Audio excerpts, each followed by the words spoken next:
The break room on the fourth floor smelled like reheated soup and the particular staleness of a Tuesday that had already gone on too long. Lucas sat at the corner table with a sandwich he'd made that morning, one of the few deliberate financial choices he'd made all month, and his phone face up beside his tray, scrolling through nothing in particular the way people do when they need their eyes to be somewhere other than the ceiling. That was when he saw it. Dominic had posted a photo. Dominic, his co-worker of 4 years, whose desk sat exactly 3 spaces to the left of his in the open-plan office they both occupied every weekday from 8:30 to 5:15. Dominic, who complained about the parking validation system with the same weekly frequency Lucas did, who got the same mediocre raise last spring, who made, as far as Lucas had been able to gather over the years, almost exactly what Lucas made. Give or take a few thousand either way. Nothing that should have changed anything fundamental. Dominic was standing on a balcony in Portugal. Sunset behind him, a glass of wine tilted casually in one hand, the kind of grin that only works when the photo is genuinely good. The caption read, "Live in it, no regrets." 17 people had already liked it. Lucas set the sandwich down. He looked at the photo for longer than he should have, not with anger, not quite, but with something that sat heavier than admiration and lighter than envy. A kind of confused arithmetic. He and Dominic were the same. Same salary, same city, same 4 years of the same Monday mornings.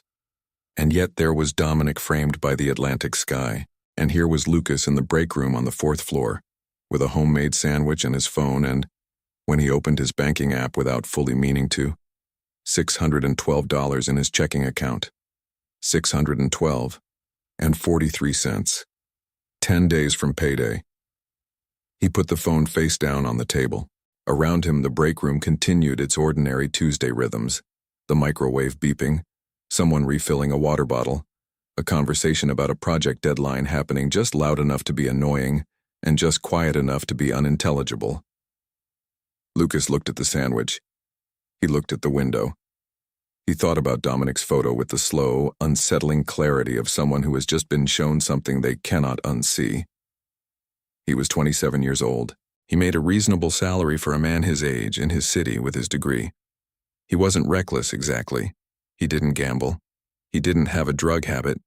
He went out maybe twice a month, split a few bar tabs, ordered delivery when he was tired, bought the slightly nicer version of things when the cheaper one annoyed him. He had a gym membership he used sporadically, and a streaming service for every category of media that had ever been invented. He had 2 credit cards, both carrying balances he paid the minimum on because paying more than the minimum felt somehow optional, like a suggestion the bank made but didn't really mean. And at 27, with 4 years of full-time employment behind him, and no major catastrophe to explain the numbers, he had $612. He wrapped the second half of the sandwich back in the bag and didn't finish it. He tried to think about where the money had gone, not dramatically, not with grief, but the way you try to remember where you put your keys when you're already late. He thought about the raise he got 18 months ago, the one that was supposed to matter. He thought about the apartment he'd upgraded to after that with the better kitchen and the parking spot included. He thought about the car payment and the higher utilities and the subscription to the meal kit service he used for exactly 3 weeks before it piled up in the fridge and expired. He thought about the weekend he flew home for his cousin's wedding and didn't check prices before booking because he'd told himself he could afford it now. Now. That word. He said it quietly to himself, right there in the break room. Now. As if he had arrived somewhere. As if the raise had made him someone who didn't need to think about money the same way anymore. Someone who had cleared some invisible threshold and earned the right to stop watching. He had felt it too. That shift, that small interior loosening. Like a belt let out a notch, like something that had been held tight for a long time being gently, almost accidentally released. And here he was in a break room that smelled like reheated soup, with a banking app open and a number that told the whole story. That night he got home, sat down at the kitchen table and found a notepad in the junk drawer. Batteries, an old takeout menu, a pen from a hotel he couldn't remember staying at. He sat down and wrote the number at the top of the page. His take-home pay per month. The real number after taxes, after his health insurance deduction, after the parking fee they automatically subtracted, He looked at it. Then he wrote down the rent. Then the utilities. Then the car payment. Then the minimum credit card payments, both of them. Then the groceries, approximately. Then the phone bill. Then the subscriptions, all of them. Every single one he could remember, which took longer than he expected. When he added them all up, the number at the bottom was smaller than the number at the top, but only barely. There was a gap, maybe $200, give or take, per month. That was the sliver of his life that wasn't already spoken for before the month even began. $200. He stared at it. He thought about the last 4 years. He had been employed, healthily, for 4 years. 12 months in a year. $200 a month, give or take. That was, he did the math slowly, without a calculator, because he wanted to feel each number. $9,600. Nearly $10,000. That could have been sitting somewhere. It could have been something. Instead, it had become Portugal for Dominic and soggy cereal for him, and he wasn't angry at Dominic. He was genuinely not angry, which surprised him a little. He was just awake, finally, in a way he hadn't been before. He flipped to the next page and wrote a different number at the top. $50 a month. Not 200. 50. Something so small it almost felt embarrassing to write down, like admitting to a very modest dream. He wrote it anyway. $50 a month, invested, starting now. Then, because he remembered something vaguely from a finance class he half slept through in college, he wrote the words compound interest and underlined them twice, not because he fully understood the mechanics, but because he remembered the professor saying something about time. That time was the variable that mattered more than the amount. That the earlier you started, the longer the math worked in your favor, quietly and without your involvement, like a slow and patient form of loyalty. He got his phone back from the bedroom. He searched, "How does compound interest work in your 20s?" He was not prepared for what he found, not in a dramatic way. There was no revelation that knocked him backward, no single number that made him gasp. It was more like watching a time-lapse of something growing. A graph that started nearly flat and then, years out, began to rise with a kind of quiet confidence. He read about the rule of 72. He read about index funds and the concept of not needing to pick stocks, not needing to be clever, just needing to put money somewhere and leave it. He read about a man who invested $50 a month starting at 25 and had more at 65 than his colleague who invested $200 a month starting at 35. He read that sentence 3 times. The colleague who invested more later had less. Time was worth more than money. Time was money, in the most literal possible sense. Not as a cliché, but as a mathematical fact that operated whether you paid attention to it or not. It was past 10 at night. He had to be at work at 8:30. He downloaded an investment app. It took 4 minutes. He linked his checking account. He set a recurring deposit of $50 a month, chosen not because he'd done a rigorous analysis, but because it was small enough that losing it wouldn't hurt, and large enough that he'd feel it was real. He pressed confirm. He received a notification saying the first transfer would process in 2 business days. He sat there at the kitchen table for a moment longer, the notepad still open in front of him, the single light above the stove casting everything in a narrow yellow warmth. Something had shifted in him, but not dramatically. Not the way things shift in movies with music and a changed expression. It was more like the way a room feels different after you open a window. No single element transformed, but the air moving through it was new, and you became aware of how still everything had been before. He thought about all the months he had been breathing stale air without realizing there was any other kind. He was 27.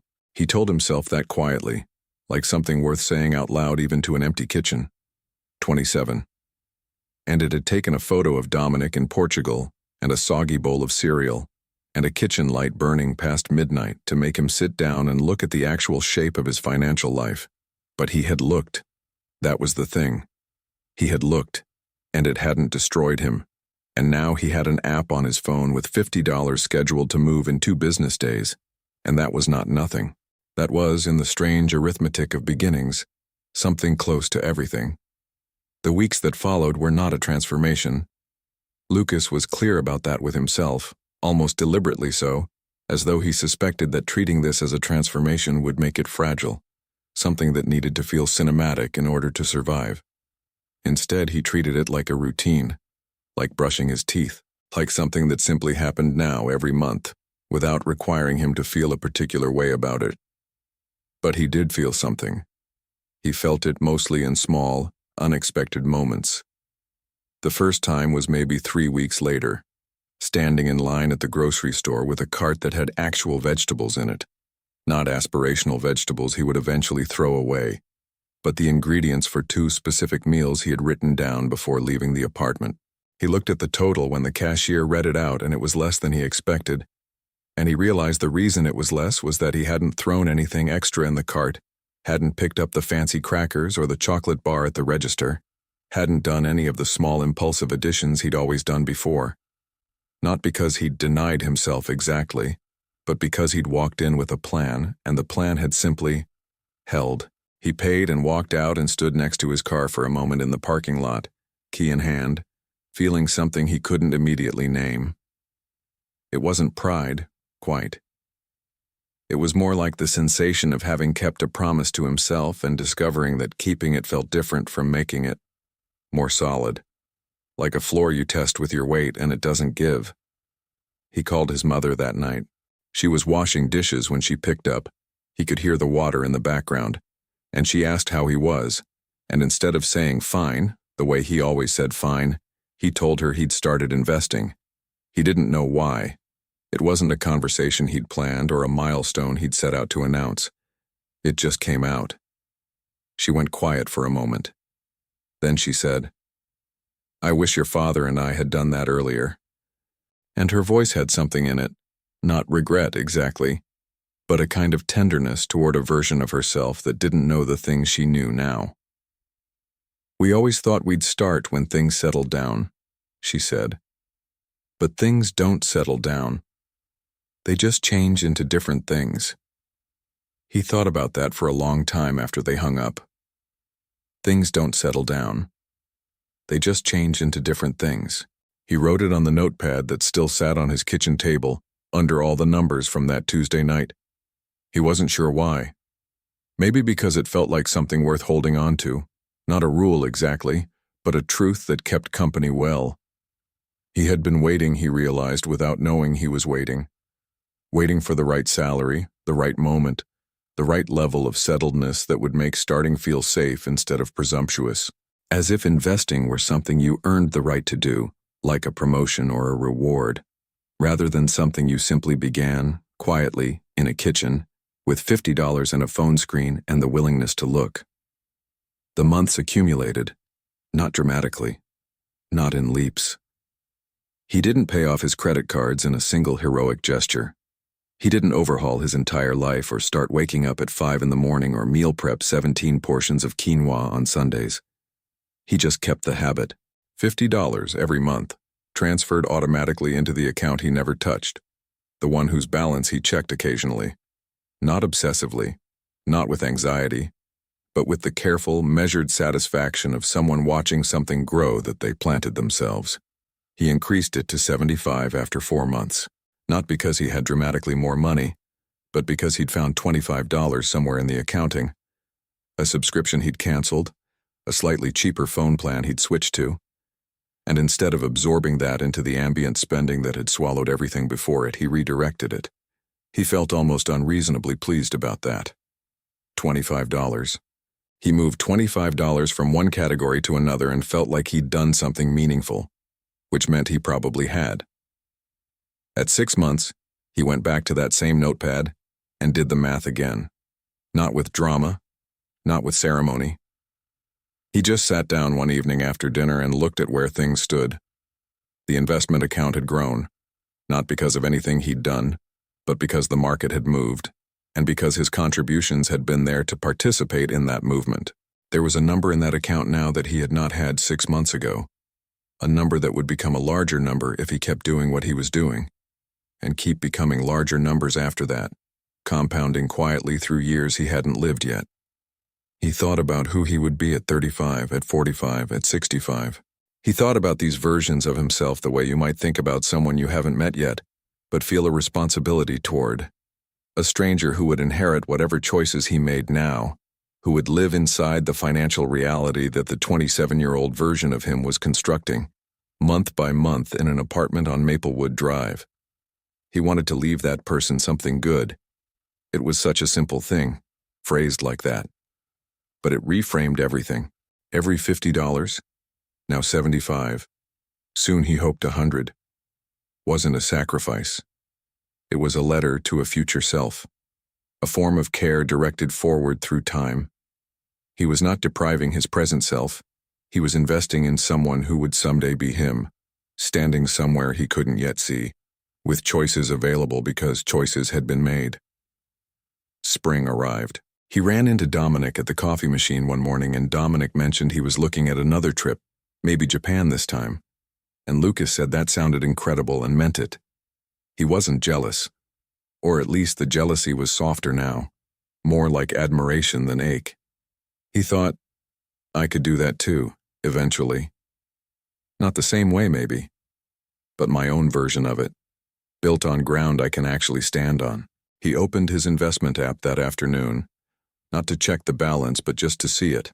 The graph, the slow climbing line, the small visual proof that something was happening in the background of his life that he'd set in motion, and that continued now without him having to think about it every day. It was like checking on a plant you've been watering. The growth was quiet, the growth was real, and it asked nothing of him except consistency. He closed the app and went back to work. That night he set his automatic contribution to $100. He didn't make a ceremony of it. He pressed the button and made a cup of tea and sat by the window watching the street below, the ordinary Tuesday night movement of people walking dogs and cars navigating the intersection with its slow light. He felt calm in a way that had a substance to it, a density, like the difference between an empty room and one with furniture. There was something in him that had not been there before. Not certainty, not security, nothing that dramatic.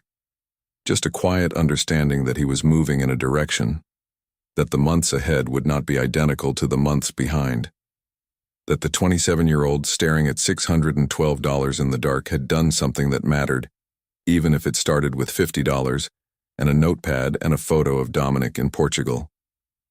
The light changed below. A couple walked past with a stroller, the woman laughing at something the man had said, both of them leaning slightly toward each other the way people do when they feel easy in each other's company. Lucas watched them go. He thought about the kind of future he was building, slowly, imperfectly, with modest amounts that would become less modest over time. He thought about what it meant to be 27 and to have finally started. He thought, it is never too late to start. And then, because he was 27 and not 60, he thought the truer thing, the thing that was both more frightening and more full of light. It is also exactly early enough. He finished his tea. He washed the cup. He set it upside down in the drying rack the way his mother had always done, neat and ready for the next use, and he went to bed. In 2 business days, $100 would move. He slept well,